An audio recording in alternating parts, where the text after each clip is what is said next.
John Crossman, is always great to see you. Thanks for joining me here on the podcast, man. My pleasure. Thanks for having me. Absolutely. You and we met years ago, and I was thinking about that before we started recording. I remember reaching out to you. I think I heard you speak at the Christian Chamber, and I sent you a note, said I really enjoyed your talk, and I'd love to meet you. I remember you being so welcoming, and here you were, CEO, Crossman and Company, and made time in your calendar for me. I was curious, have you always been so available? I know you as someone who is always available and willing to connect with people and reach out to them. Where does that come from? Have you always been that way? Well, have I always been that way? Sort of. I mean, I think the first thing I tell you is that, you got to have some level of discernment, right? And so one of the things is I get hit on by a lot of college kids, and I want to help college kids, but I have a lot of resources for them, online I can send to them.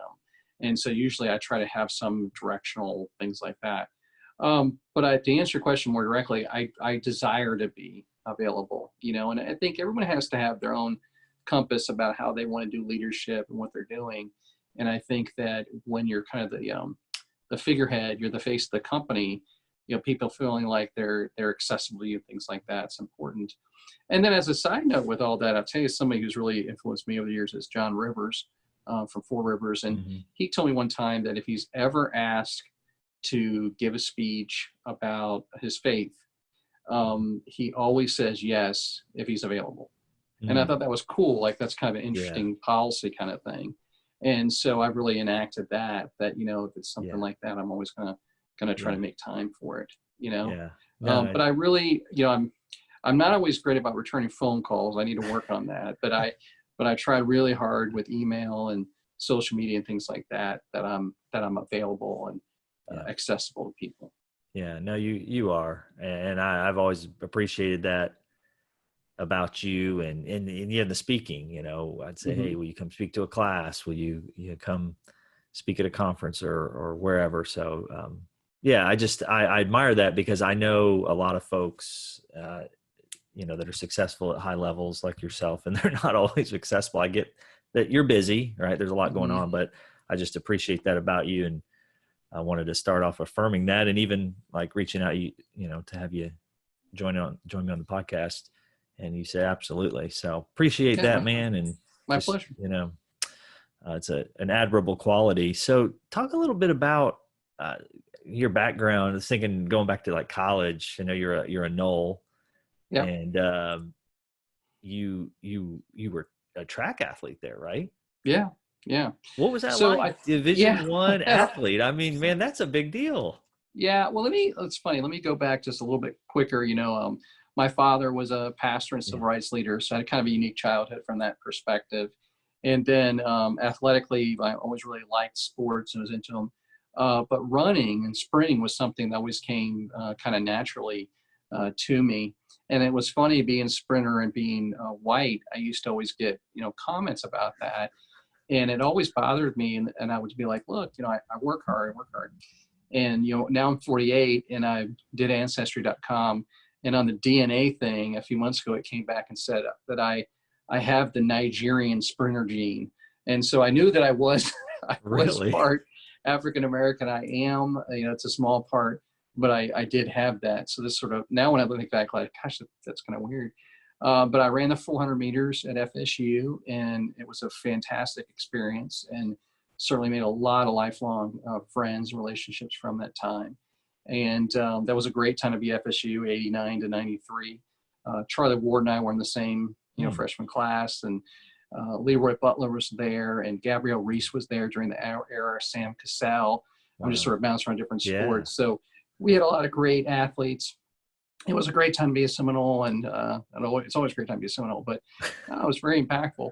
I would tell you one other aspect of what it was like is that, when you're a student, you have your collegiate life, and then you have your social life or whatever. When you're a college athlete, you have your collegiate life, your social life, and then you have your sport life. And myself, like a lot of other, athletes, who were struggling, I also worked some part-time jobs. And so when I graduated from college, I felt like my life got easier. I was my average week in college was really exhausting and really busy. And so a lot of fun to it, but I think it also toughened me up to be ready for I was ready for the real world. I was ready. I thought getting out and getting a job was easier than what I had been through. Yeah. So that was a good thing. Yeah. Well, that's interesting perspective. Did you know that you wanted to go into real estate when you were in college? Was that the path you were on? I did. I always say that I'm a devout capitalist. Yeah. I wanted to enter the workforce and work hard and be able to be compensated for it. I didn't know until my 40s that I'm dyslexic. And so academia was hard for me. I've always respected academia, valued it, always wanted to do well in it. And I worked really hard to do well in it, but it was very hard for me, very, very hard for me. I graduated from FSU with a 2.9 GPA, and I never skipped a class. I never missed anything. I got every tutor I could possibly get. And so I really wanted to push myself academically. It was just hard. So when I got into the business world, being in a job that was sales and I could work as many hours as I want and then get financially compensated for that was exciting for me. I graduated in 93 and I worked at a company for the half of 93. And I don't know how much money I made that year, but 1994 was my first full year in commercial real estate. And I worked 6 days a week, 60 hours a week, whatever it was. And I actually just came across this the other day. I was playing a little box. I had my tax returns for 1994, and I made $20,719 in 1994. So, my hourly rate must have been terrible. But, I put in the real foundation work, and then I made more than double that the next year and more than double that the next year. And so that really kind of cranked me up. And what did you love about real estate? Well, obviously it led to a long career as you continue to do it today. What do you love about it? I love the tangibleness of it. I sciences were hard for me, particularly if I couldn't envision them when you're talking about, chemistry, molecules. That wasn't fun to me. But if I had to do a science, biology and anatomy, like that kind of stuff was interesting. When you get to the finance side, I still found a little bit of like portfolio management, some of the stuff a little bit not tangible. But when you're talking about real estate, like here is a physical piece of property, it's an asset, and how do we leverage that asset to make the greatest financial return? That just clicked with me more, So I think there are a lot of different aspects to it, but that physicality, having a vision for a piece of land, turning a piece of land around. And I'll tell you something else. My dad, being a pastor, he was a real specialist in turning around churches that were struggling. And so I grew up watching that. And when you're trying to turn around real estate, it has a lot of the same attributes as turning around a church. Like, how is it integrated to its, 2-mile demographic and things like that. That's interesting. So when, well, let me back up just a minute. So the dyslexia, how did you discover that? And obviously later in life, what triggered that?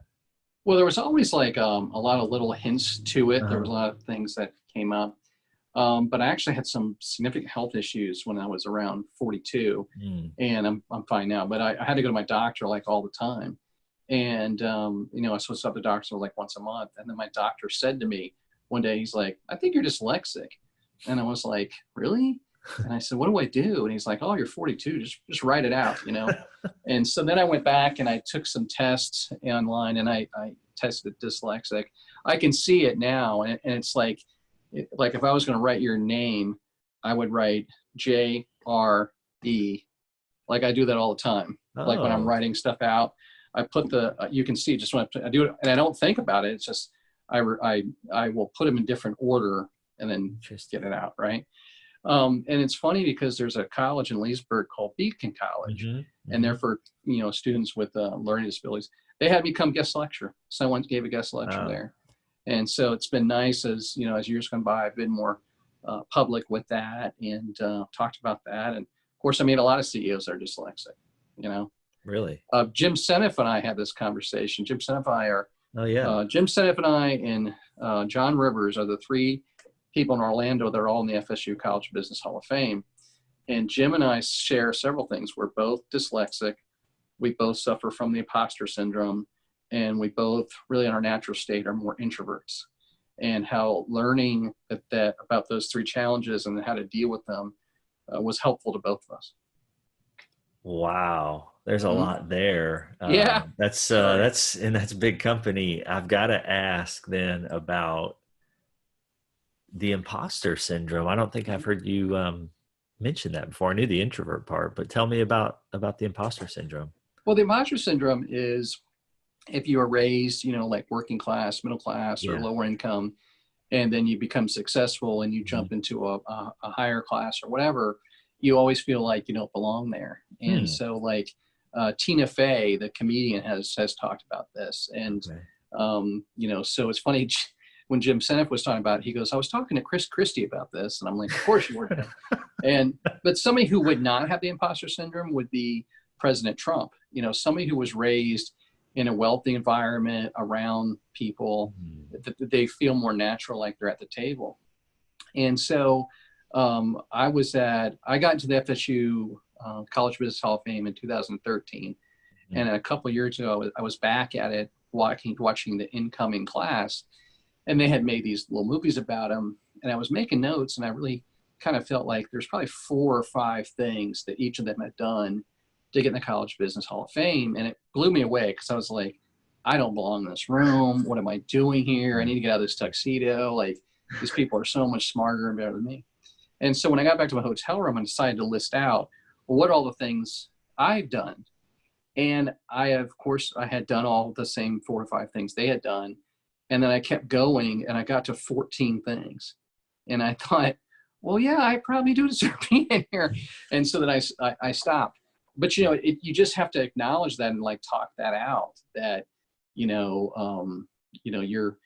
leading a boardroom meeting in Manhattan, and you feel like, man, what am I doing here? Someone's Yeah. going to walk in and say, man, you're just, a dyslexic kid from South Florida, get out of here. Right. Yeah. And so you just have to talk that out and know that that's a natural thing that happens for people. It's when you grow up in one lifestyle and then you move to a different segment, Yeah. I always saw that as an American dream, that was kind of normal. And as I've gotten older, I'm like, oh no, that's actually not that normal. Right. Yeah, and that's so interesting. I was going to ask you how it manifests. Is it just an internal dialogue that you have with yourself where and some fear that maybe I don't belong, and then you It's, have to kind of talk through that, or do other things come as a result of this, you know? Yeah, it's both. I mean, so sometimes it's certainly internal dialogue, and then if you let it get the best of you, it'll talk you out of things, Okay. right? And so that's why you got to push that down. But I'll tell you, it comes up in other ways. I'm a member of the University Club in downtown Orlando, and Hmm. I've been a member there 21 years. And over the years, I found myself more connected to the staff than the other members, right? Like, Mm. because when I look at the staff, and then they're working class people, and I just sort of, when I listen to them about their struggles and what they're dealing with in life, I feel like them. Like, I feel more like the staff. And Wow. so then some of the members who were raised wealthy and this kind of stuff, I don't click with them, right? So there's a little bit of that dynamic. And so I still see that. We were members of a church, my wife and I, that was a small church. It's kind of a blue collar church, and we really liked it, and we felt like we fit in. And it took us about a year to figure out that while we felt like we fit in, a lot of them felt like we did not fit in, and Mm. they didn't see us as them. And so, that was a little Mm. off-putting and hurtful. Mm. So yeah, no, it comes up, and hopefully over life you get more comfortable in your own skin. Oh, Yeah. sorry. About who you are and what you're all about and that kind of thing. But that takes time to get that kind of worked through. Oh, for sure. And I imagine we all experience this and syndrome in different ways. Maybe even if it's not socioeconomic, maybe it's just positional. Like maybe in your career, you've been elevated to a leadership Yeah. position and you're thinking, man, how did I get here? Do I belong Right. here? So Right. Well, I mean, you are in positions where you're surrounded by people who have PhDs, right? I mean, yep. you have a lot of academic Yep. people, and I would imagine that could be, Yeah. intimidating, right? Sure. I think that, look, I can remember being at FSU and being in the training room or something like that, and 2 of the 7-footers on the basketball team were in front of me or something, and you're like, man, what am I doing in the same, room as these guys, right? So I think you're right. I think you could feel athletically, you could feel it, academically, and all kinds of things like that. Yeah. But you got to realize that sometimes that's just take this how you want it, but it's Satan in your ear, right? It's a negativity that's trying to pull you down, and you got to stay focused on what's the truth of the situation. Yeah. And I will say this, that's not to be confused with humility. And I truly, many, many times perceive that I feel very fortunate to be in the room, that I sit on some boards that I think to myself, man, I'm the dumbest, poorest guy in this room. And I don't mean that to be like insulting myself. I'm just like, man, they're like, these people in this room are really impressive. And I'm really grateful that I get to hang out with them because they're such interesting, influential people doing a lot of really cool work. And I feel very honored to be there with them. And that's cool. It is cool. And yeah, you are involved in so much. You've accomplished so much. You are a humble person, but you obviously are very successful. And I was just curious if you had any thoughts on, as you look back over your career to this point, what have been some of the keys to your success? What has helped you to perform? Yeah, they're not any big secrets, but they are absolutely their truth. One of them is just crazy working hard. I always felt like there are people that are better educated to me, or they were further along in their careers to me, and there's no way I could catch them by running the same speed. If you're running against somebody and they're ahead of you, you got to run faster than them to catch up. And so there's just a pure hours component to it. And I think that if you had a camera following my entire career, and at some points the camera pulled back, what you'd see is me in a sea of empty desks, like I was the only one working. And so I think that, that's a lot of it. It's just like putting the hours and working hard. And a lot of people don't want to do that. But, I really wanted to do some extra special things in my life. So that's part of it. I would say it's related to that. It's the only one that volunteered, the only one that raised their hand, the only one that showed up. I worked for a company, was a regional company, about 1,500 employees. And I got a professional designation when I was working there that was paid through by a scholarship. And how I knew about the scholarship is I read the company handbook. Most people don't read the company handbook, but I did, and there was a scholarship in there. When I got done, I got the whole thing paid for 4 years. The person in HR told me I was the only employee in the entire company that asked for the scholarship. I was the only one, right? And so I have lots and lots of stories I can tell you like that, about just showing up early, putting a head down, working hard, being pleasant, and then being the last guy to leave. And then the third thing I would tell you is that, and I continue this to this day, I feel like I've taken a ton of calculated risk, ton. And so it's like, when I got asked to do an interview one time about racism, and it was with a reporter, and she's African American. And before we started, we did no rehearsal. And she said, "Are you okay talking?" And I said, "You ask me anything you want." And so then we did this, I thought it was a really great, fun interview we did. I appeared on a radio show that was called Cool White People That Black People Should Know. I thought that was kind of a funny one. And it was good. We had a fun time on that show. So I think that there's a lot of times, whether it's that, or again, volunteering for something, or agreeing to be a keynote speaker. I could sort of go through a laundry list of things that I think a lot of people would have said, man, I wouldn't have done that. That was risky. But it paid off. It was calculated. We did a big event at my last company, and I was in charge of it. I invited, at the time, Governor Rick Scott to come. And I had multiple people tell me, there's no way he's going to show up. So the event was like on a Friday at 12, and I got a call from a staff person on that Monday. She's like, "Hey, the governor's going to be at your office at 9 on Thursday." And I said, "You got it." And so what I did was I just ran 2 events. I had one event with the governor. I had one event with everybody else. But we had the governor of the state of Florida in our office with all the media. It was really cool. It was a really good day. But again, that was risky, but I felt like it was worthy. Yeah. And you obviously are very connected. I mean, you just mentioned the governor, and I know you work with Senator Rubio, and every time you and I talk, it seems like everybody are connected throughout, all levels of whether it's government or business. I'm just curious, how did you develop that level of connectivity. I recognize that as you ascend to a certain level, you play in a little different club, if you will, but that just doesn't happen overnight. Any No, keys to that? yeah, I think that there's some levels of an intentionality. Mm-hmm. First off, I personally am a very conservative Republican. Mm-hmm. That said, I'll work with anybody Mm-hmm. who is doing something that's worthy and good. And so I have lots of wonderful relationships with people that have different political beliefs than mine, and religious beliefs than mine, because we find places to work. So, my faith is bigger than my political party or ideology of business or things like that. So I think that part of it's just intentional, or some people in relationships with. I think part of it's just being open to what things are around you. But the other two things I'll tell you, if like you say, John, tell me the real deal. Like, here's the real deal. I think in a lot of those circles, there's really two ways that people kind of get there. One is through hustle, and the other one's through writing checks.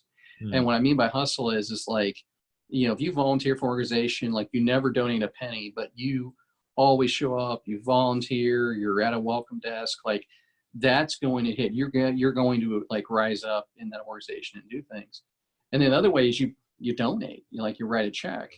And so what I found is like, man, when you do both, when you volunteer and do lots and lots of stuff to help with an open servant heart, like I'll do whatever you want to do, and you donate, I got a presentation from a dean of College of Business years ago, and I asked them, like, what can I do to be helpful? And we kind of went back and forth, and what I figured out was, they need you to donate the money, raise money, come guest lecture, mentor students, hire interns, hire graduates, promote the university. Like, that's it. And so, I'm have all these great relationships with all these different universities. How does it happen?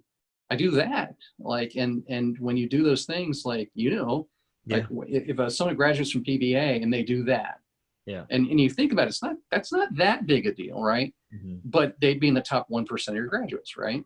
Mm-hmm. And so that goes to any number of things. You want to get involved in politics, like, well, donate some money, help raise some money, volunteer. I mean, that just sort of explodes people through the system.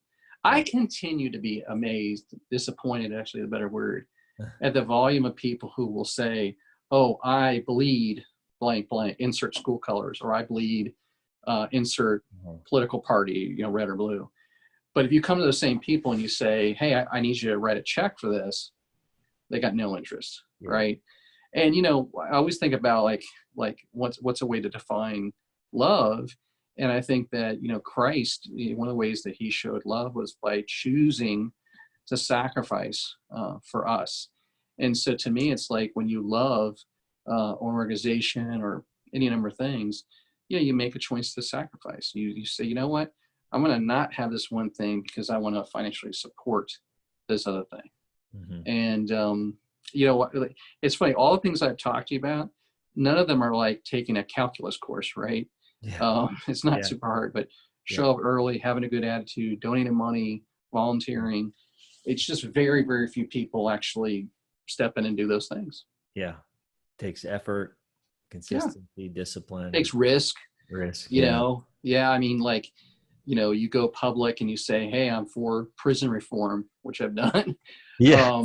And you're going to get some hate mail, and that's part of it. Or if you say, I'm really for, whatever, or you believe in some things, like, and again, I try to be very respectful of other people's views. I really value that. But it does make some people feel awkward. Some people say, well, I like people who do all things behind the scenes. And I'm like, man, I get that. I respect that, totally.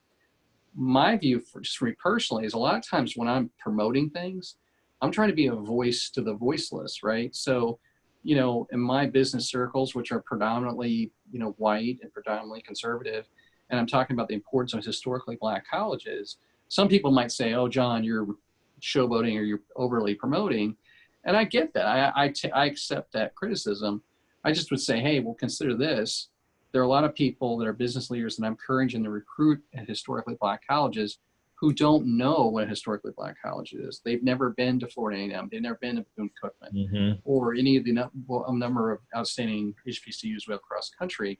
So I'm trying to show awareness to that. Or when I've talked about suicide or mental health, again, sometimes when I talk about those things, it makes some people uncomfortable.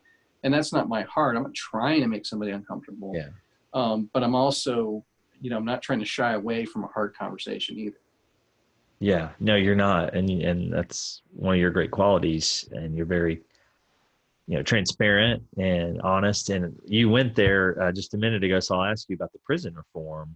Yeah. Obviously that was is a pretty hot topic with the situation you've been involved with. You want to talk a little bit about that and Sure. why, and Why not? why did you decide? Because that was I would say that was a calculated risk or at least a risk. Yeah. Well, so what happened is that, over 20 years ago, I started doing some research on what I could do to impact the community I live in for people that are suffering the most. And the conclusion I made was prison ministry. And I did a lot of research and started doing work about raising funds, awareness, prison ministries, and different prison issues. And what was fascinating is I had some church leaders ask me to give a presentation at several churches about the importance of Christians helping those in need, particularly those in prison. Mm-hmm. And I told my wife, I said, some days I do this presentation and I get a standing ovation. Sometimes I give this presentation and people want to hurt me. And she didn't believe me. And so she came with me one time and she's like, I really thought that audience was going to hurt you. And it's funny because, man, read Genesis, read the Gospels. I mean, there is a very strong focus on what we do as Christians for people in prison, right? And, I don't even go know that right now, but just read it. It's there. Like, I don't know what Bible they're reading kind of thing. So I've always had that as part of my heart. So a friend of mine who's a Republican named Scott Patterson got arrested. So he's a Republican conservative and got convicted and was sentenced to prison. And I felt like it was an over sentence for what had happened. And so, I helped. I wrote a letter about that. And I visited him when he was in prison. I lied in his prison cell. I really wanted to help experience what he was experiencing. And I posted about it on social media. And by the way, he's out now and he's one of my heroes. I mean, did he make mistakes? Sure. But did he do the right thing? And he did it. And I just admire him. I truly have so much respect for him. So Congresswoman Corinne Brown, Democrat, liberal, African-American woman, over 70, we're very different areas, but she'd always been very helpful to me with the stuff we're doing with Black colleges. And so she got arrested. She went to prison. And so same thing, people I know I visit in prison. So I wrote her letters first, and then I went and saw her. And I was blown away by how much she was working to help me meet other inmates, other women in there, nonviolent. And, I met a lot of people women who had ridiculous prison sentences. 2 doctors. I met 2 doctors in there, Wow. So when I came out of that, I made a post on social media, that led to a reporter reaching out to me, asked to do an interview, and I did the interview. And so, what I said was I was encouraging President Trump to pardon her. And of course, every time I get pushed on it, I always come back and say, listen, whatever the president does, the president's going to do, and I support the president, whatever he does on it. And I do think she should be pardoned. That said, my main mission is 2 things. One is to encourage all Christians to visit people in prison. I feel we're called to do that. And then number 2 is the importance of prison reform. And that doesn't mean less punishment. Yeah. It means better punishment, more efficient punishment. And of course, I've gotten raving fans and haters like you wouldn't believe. You've seen on the Tonight Show, they have mean tweets. Oh, yeah. Celebrities read mean tweets. Yeah. You could read mean Facebook posts about me, and they're pretty mean. Yeah. But my agenda there was to get attention onto a topic that I think is important. I think that, again, people who are incarcerated don't have a pulpit to send out their message, what they're going through, and with the virus situation. And so anyway, she got released. She's on house arrest now, and so she's out of jail. She hasn't been pardoned yet, but she's home. She's 73. She's in bad health, and I feel good that that's where she is now. Yeah, I mean, what a stand you took and I've seen your posts, and I'm just curious, how does that feel when you're taking on that kind of criticism? I mean, are you able to kind of just let it roll off, or Oh, does it, no, no. Well, it's funny. Like the answer is it's hurtful. And yeah, here's levels of things happen. yeah, Sometimes people you're close to don't say anything. uh-huh, And I'm really appreciative to that because I think I have people really close to me who don't agree with me and they just post nothing. And so right, in a way that's a victory, although you wish they'd come out for you, yeah, whatever. yeah, But then I've had people who I really care about, and I know they care about me, and they think I've lost my mind. I mean, I've had people, reach out to me like, "Are you going insane?" And so that's not fun. That's hurtful. wow, And then I've had false accusations. I've had people accuse me of being a Trump operative, that I was getting paid to get her out or something, which hmm, is not true. And people have a hard time believing when you're doing something just because purely you're trying to help someone. People yeah, have a hard time believing that's true. So all of that, and some of the stuff's just crazy. There's some people that are. I try to, like, when people come, I try to be very respectful. Like, thank you for sharing your point of view, and I respect where you're coming from. But they just can't even hear you. They're just, they just come up because they're hurt or whatever. So in some ways, I enjoyed it. Like, I thought it was kind of fun just to talk things out, and I think I helped some people. But yeah, man, I mean, of course, wouldn't you like to just go sure, through life where you saying your opinion, everyone's like, man, that's brilliant. But listen, when you're a politician, you got to be very thoughtful about what you say. And even though you believe something, you could offend your base. And a lot of politicians have to worry about that. Pastors have to worry about that too. yeah, And so for me, like, I'm not running for office. I don't have a church.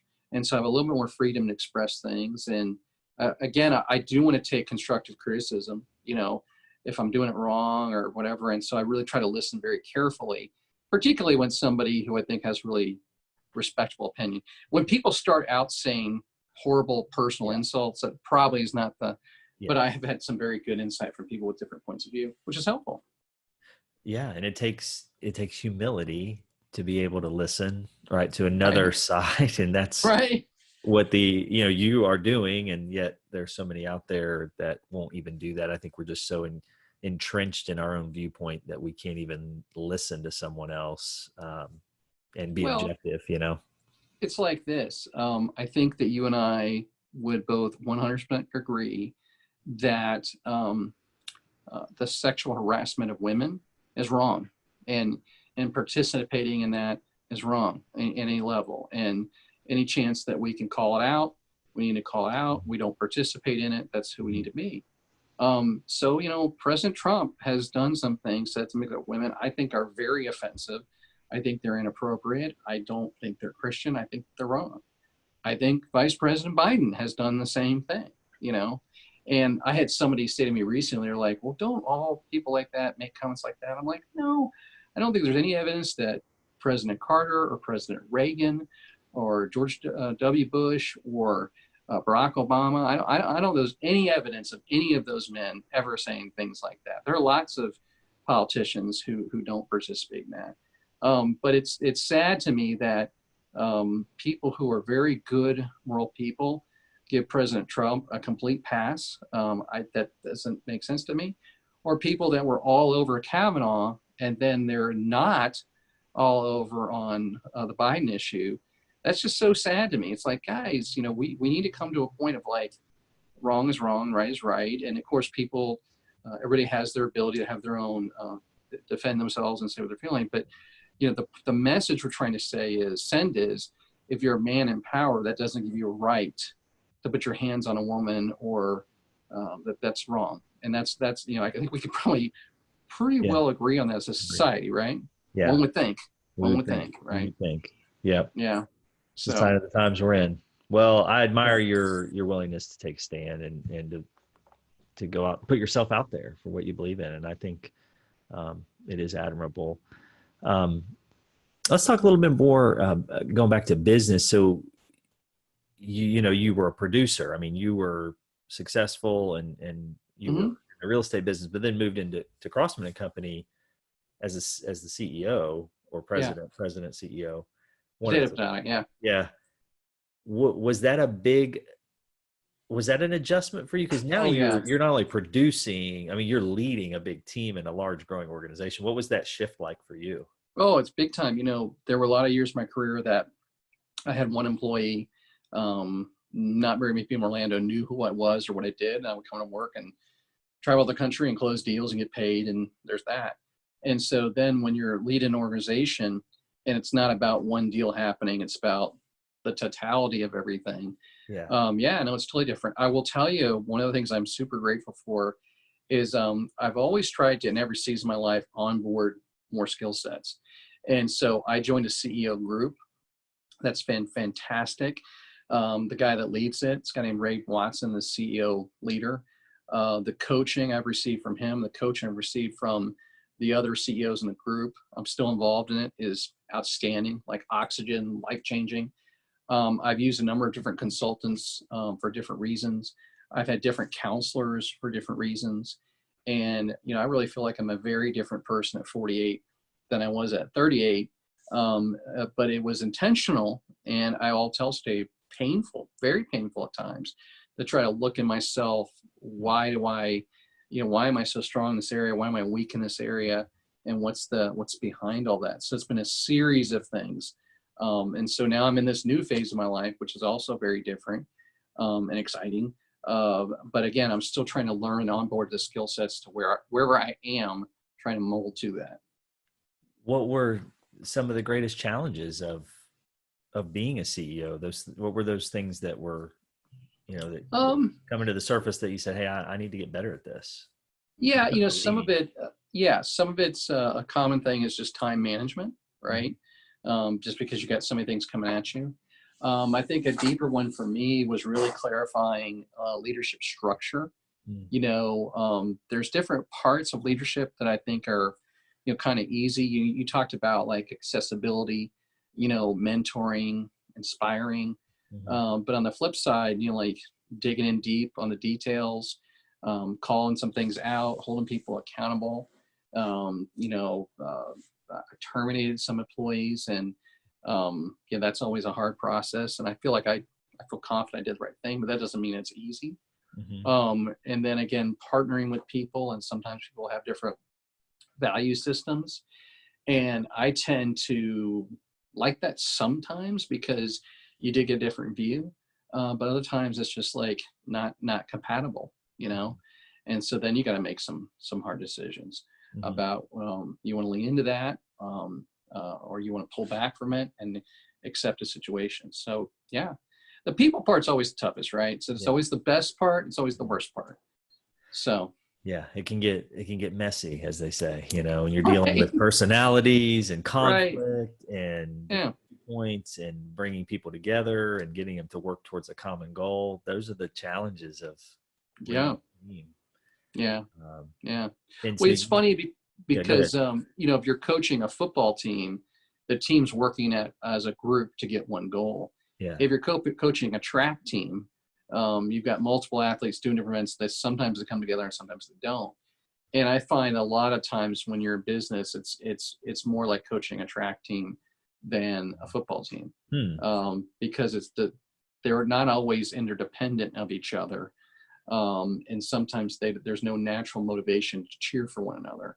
And so trying to work to make sure that people have reasons to care and support one another, that's a different ballgame. Yeah, no, that's a good analogy. Talk a little bit about, if you will, you alluded to it, mental health. Obviously, that's another area where you're passionate and you are vocal and open to say, hey, I've been through a journey myself. Can you talk just a little bit about that and why you believe that should be something that's talked more about in general, but really probably in some of the, you know, the business world where we don't talk about mental health, right? Yeah. So my dad was bipolar. I mean, he was diagnosed, treated bipolar. And one of the things I'm sad about is, you know, he passed away before he lived to see a time where he could have been public about that. I mean, I wish that he could have been from his pulpit said, hey, congregation, I'm bipolar, I'm struggling with this. But at that time, it just wasn't accepted. So I grew up in that household, you know, seeing that behavior. So I was aware of it. Moving forward, when I was 42, 43-ish, I had a very serious bout with clinical depression. And for me, I've learned over time that this is my belief for me, that it was triggered by exhaustion. That I've always kind of been a high energy guy, runner and stuff like that. But man, I have seen my stopping point. You're like, how hard can you push yourself? I've done it, and it is a terrible thing to go through. At the same time, I'm grateful that I went through it, because it's given me perspective, and I was very fortunate to have resources and a family system that was helpful in helping me get through it. I would have never in a million years thought that I would suffer from clinical depression. I mean, if you'd ask me when I was 15, 25, 35, I'd be like, there's no way. And yet I did. And it took a year. I took Klonopin and Zoloft and got through counseling, things like that. And then I've had other journeys, parts of my journey, working different issues through. And, now I just try to really be more and more open to coaching and learning. When I was in my 30s, I had a serious back issue, and it took 3 different rounds of physical therapy to get me to make the adjustments in my life so I'd stop hurting my back, right? And Wow. so I think that, the same is true sometimes with the mental health stuff. Like, you can tell me what to do, but I really got to embrace it and make the hard decisions to make changes in my life. And I let go of running. I may run at some other point in my life, but my heart and lungs are good for running. It's not good for my head, and that's opposite. Most people, running helps them. It really hurts me. So that's sort of just knowing your own body, and I think about onboarding more skill sets. Really deeply learning concepts like forgiveness and acceptance and how we're coping, self-care. And those things are not like learn how to flip on a light switch. It takes time. It takes a lot of time. It takes a lot of work. For sure. And again, you've done that hard work, and then you've told the story about it. I think that's the part that is so helpful, is that you will share and encourage now other type A successful business people to say, hey, you can't ignore these things. I mean, have you found that you've seen some breakthroughs with people who maybe, Yeah. where you, as a Yeah. result of the things you've done to encourage Yeah. them? Yeah. 100%. 100%. And, when I talk, it's not uncommon. I have somebody come up to me in tears. And I think that's because, like, they're dealing with my situation or something related, like right underneath the surface. Uh-huh. And so when you unveil your heart to people, and then they're able to kind of sit with that, I think that's why we do better when we have pastors or speakers who are able to say, let me tell you what I'm going through, and let me tell you what I'm feeling. And what's funny is, when we go to the Bible, like, gosh, was Jesus ever lonely? Was he ever sad? Was he ever frustrated? Did he ever have friends that really disappointed him? Right? Like, yeah, if you read the Psalms and you look at David, was David ever super stressed out? Did he ever have big success and big failure? Right. So we get kind of in this Christianese world where we kind of feel like, oh, I'm blessed, things are good. The reality is, it's like there's no precedent that that's how we should be talking or communicating. And so when we learn to, like, we have to have discernment, right, who we're talking to. Mm-hmm. But when we learn to speak in truth about what's going on with us, man, it's life-changing. And which brings me to, I've got, 2 companies now, and the one that I do most of the public work is Crossman Career Builders, and that's the one that the book is under. Yeah, Career Killers, Career Builders. And it's coming out on audio any day now. But I'm launching a website for this, and we're always going to provide some resources for college students and young professionals that are free or at low cost. At the same time, now we're doing some more keynote speaking and some one-on-one coaching, and those are for executives and corporations, and we do charge for those things. So for people that have resources, we charge. People that don't have resources, we don't charge. Sure. And so I've got a guy working for me now who helps out, does some one-on-one coaching. So we're doing that, and we have clients that we work with. We have a series we take them through. We're not a life coach group that you hire and we coach you forever. our real philosophy is to teach to fish. We're going to take you through a program, and hopefully you're done in 6 months, and then you have skills for the rest of your life. And myself and John, who's the one that's helped me with it, a big part of it is we tell our stories. Like, this is what we did. This is how we got through it. And so I think that helps because we can share our own experiences, our own tools. So I'm excited about this as the next big phase of my life. Yeah, no, that's huge. And talk about the book then. What caused you to want to write that book? So, I've been guest lecturing at colleges for over 20 years. Mm-hmm. A lot of my lectures have been about real estate or shopping centers or, networking, things like that. Sure. And years ago, I got asked by University of Florida to give a speech. And so I took that speech and I decided to write on something that I thought maybe no one else was talking about. And I wrote the speech called The Top 5 Ways to Get Fired and the Top 5 Ways to Keep from Being Fired. And lo and behold, that became my most requested speech. And so I realized, like, man, I really kind of hit on something. And so I wrote the book so I could reach more people, so they could be used as a tool to help more students. I also wrote a guide to commercial real estate, which is free, and I'm working on a new guide on college students how to invest in real estate. Both those are free, and like the first guide is used by University of Alabama, the University of San Diego, FIU uses it. So I'm really glad about that. Career Builders is used by Florida Southern College, one of their classes. Oh, cool. And so I'm really happy about that the things I have are tools can help people. So for the book, it's college students, it's young professionals. And whenever I guest lecture with students, I always tell them, I encourage them to buy it. But if they really want it, they can't afford it, just to send me an email and I'll send them a copy. So I sell a lot of books, but I give away more than I sell. It's a money loser. But that's okay. We didn't do it to make money. We did it to try to help people. Oh, sure. And obviously it's helping a lot of college students. What would you say to some recent college grads who literally just graduated and they're in the midst of an interesting time? Any thoughts on, how they can position themselves in a situation like we're in right now? Well, this is, I don't know how this will be received, but I believe what I'm about to say is be very true. I think it's a great time to graduate. I think it's a great time. And I'll tell you why.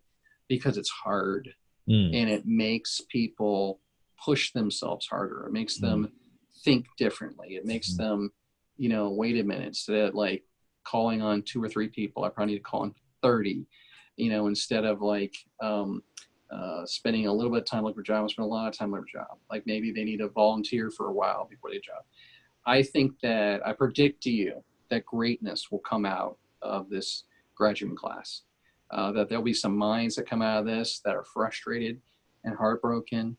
And from that comes greatness because they invent a new product. They start a new company.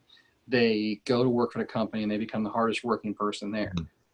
I think that greatness comes more out of these kinds of situations than when the economy's booming. And I've been through several downturns, so I've seen this happen before. It's hard, but it's good, right? It's painful, but it's worthy. Yeah. It's like stuff like this. It forges.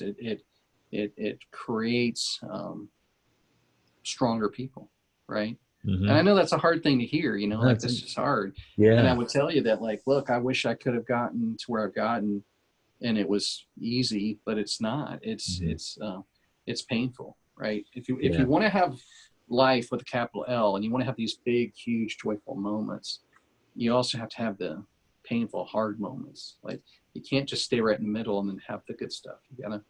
It's both. Yeah. You mentioned downturns. I'm curious, how have you handled those over the years? What was your perspective during a tough time, an economic downturn? How did you push through that? I think part of it was just grinding through it, meaning one guy said to me about the Great Recession, I just decided not to participate. And that wasn't exactly the truth, but I just was like, all right, let's find another way. Let's keep pushing. Yeah. So during the Great Recession, I remember 2 of my nieces emailed me and they said, Uncle John, why aren't you on Facebook? And I can remember saying, man, what's Facebook? When I learned about social media, I was like, jeepers creepers, like this is like the Wild West. And so I hired a 22-year-old intern, and we just blew it up. We just Yeah. went crazy trying stuff. It goes back to calculated risk, right? And then about a year later, a Fortune 150 company contacted me and said, "Hey, we're trying to figure out the social media thing. You seem to be doing a great job. Will you come to our headquarters and train us?" And I did. I did. Like, that happened, right? Wow. And so I would tell you, like, again, we had free time because there was so little deals going on. So we filled that void with doing something that was helpful. And, but again, that really helped ramp up a big growth for the company. So look for opportunities in the midst of this, the downturn. Well, people need help. I mean, like, if I was a college student, I would be reaching out to some business leaders or other people and say, "Hey, I will work for free. Is there a project I can do for you during this week? I'm doing a bunch of projects. Can I knock something out for you for free?" And as I say that, and people hear this, very small percentage will do it. But the ones that do, man, it's impactful. I'll never forget Craig Usler, big time successful developer in downtown Orlando. He said during the last Great Recession that he wished a construction company would come by his office and drop off a set of plans they'd done for a deal and said, "Hey, we just thought you might want to see this as some helpful information, what costs are," And of course, that never happened. People always pitching him for his business, but he was just making the point of like giving, like, hey, and I like that. I like that thought. I've led 3 conference calls in the last 5 weeks for people that own properties all over the U.S. to give a platform for trading ideas on how to get through this. I haven't asked for anything.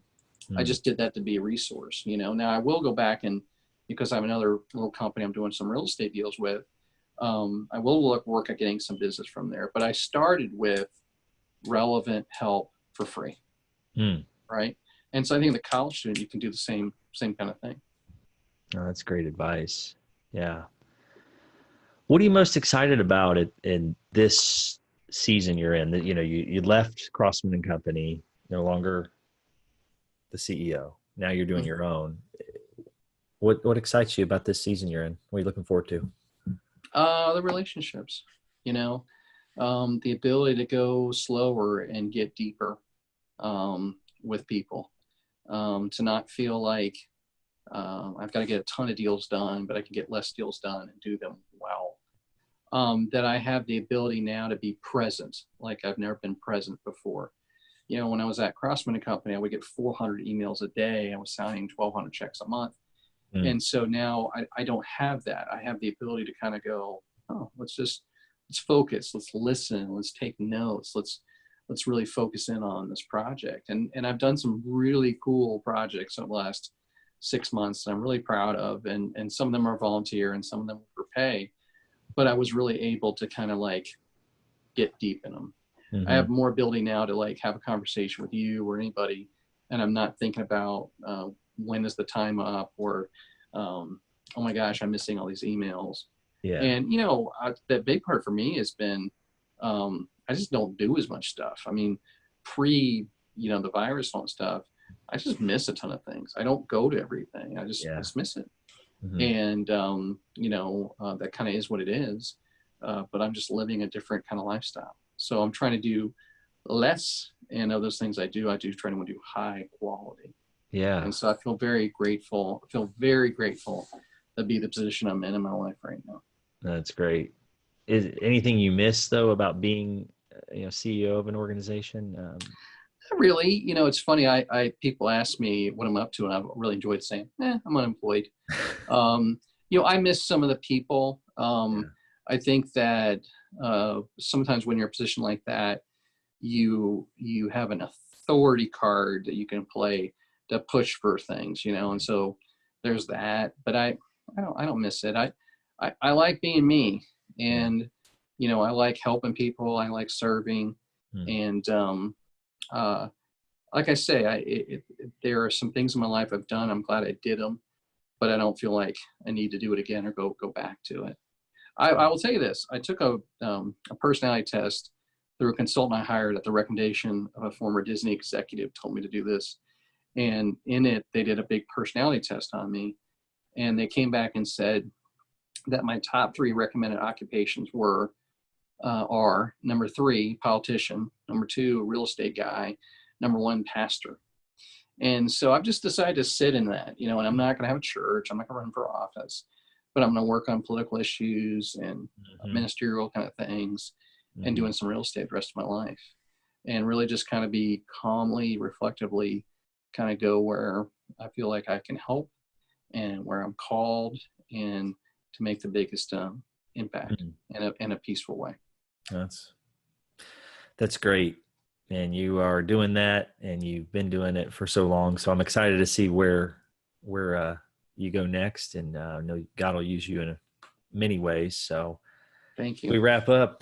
Any final thoughts? Any words of encouragement to leaders, or just in general about people and how they can apply some of this? First I'd say thank you to you. The second thing I'd say is, as you go through life and you really want to do something and you get scared, you're nervous, there's so many people out there who have already done that will teach you how to do it. Right. So if you back up and say, man, I don't know what to do here, and you raise your hand and say, man, I need some help. And that could be being a better business leader. It could be being a better father, be a better husband, be a better friend. There are people out there. It's amazing. You don't have to know everything. You just have to have the humility to be able to ask for help. And then, people can help you out, which that's pretty cool. And then the other thing, I just keep reminding people, like, so much of life, it's really a minimal effort. I don't think it's there's so many people that make no effort, that people that make some level of an effort really way jump up there. And I guess the last thing I say is that I feel like we live in a culture where people seem to believe I tweet, therefore I am. And I'm really done with that. Like, it's not a great value to just say what you believe. It's a great value, like getting messy. Like great change doesn't happen in society through posting. It happens through sacrifice and suffering and pain. And so if you really want to focus on some big concept, make an impact, you can make a big impact. I promise you can. But it's a hard road. You have to choose to go down it. Great words of advice, man. Hey, so how can people find you? Obviously, you're on social. Where's the best place to connect with you? The website for Crossman Career Builders is coming out soon, and so that'll be the best place to start there. I am on social media. People can follow me on LinkedIn. I've capped a number of connections, so you can follow me. I can't connect with you, but you're welcome to follow me. Twitter, Instagram, Facebook, LinkedIn. And then once the website's up, check that out. And then whatever I can do to be supportive, I'm certainly glad to do it.